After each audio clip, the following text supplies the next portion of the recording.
Hello everyone and welcome to the channel. Some of you probably heard of a former founder of Argonaut Games plc having interest in reviving the Croc IP. Perhaps a lot of you are scratching your heads right now wondering, where have I ever heard that name before? Croc, what is it?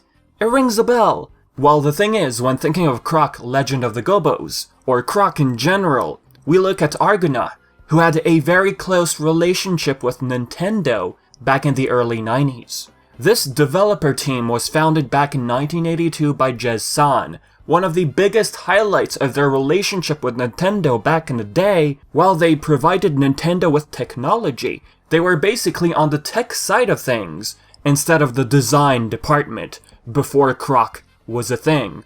This tech I'm referring to especially is the Super Effects chip, which gave rise to the world of 3D platforming.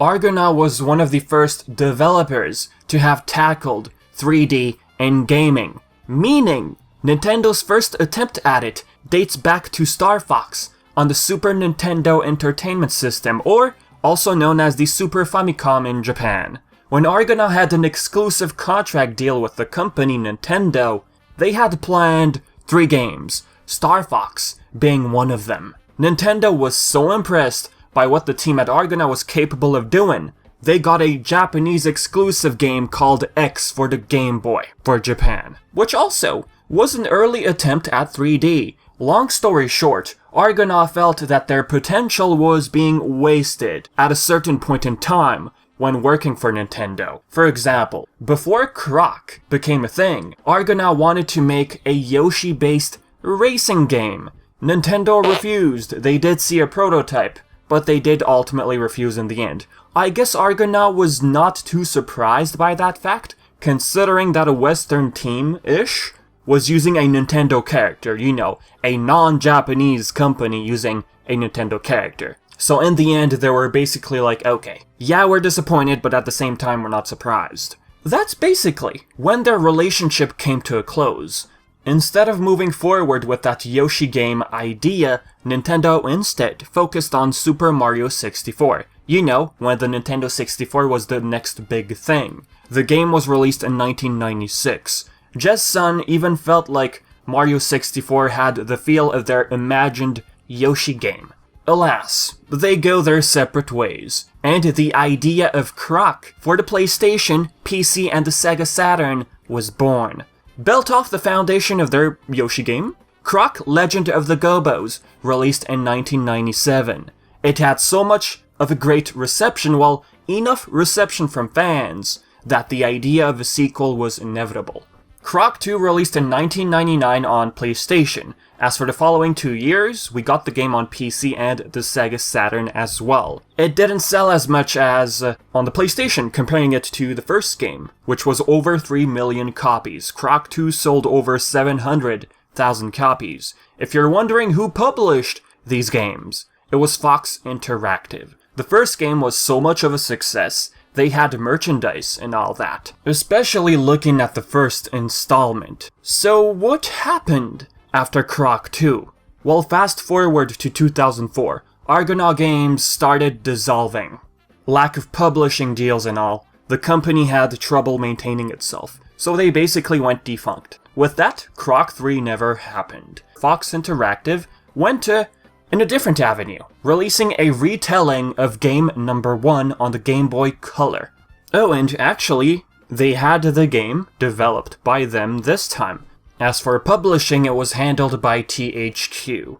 This game relied on 2D side-scrolling. Croc 2, another retelling, was also released on the Game Boy Color. This time, a company called Natsume developed it, and it was also published by THQ. This game relied on top view playability.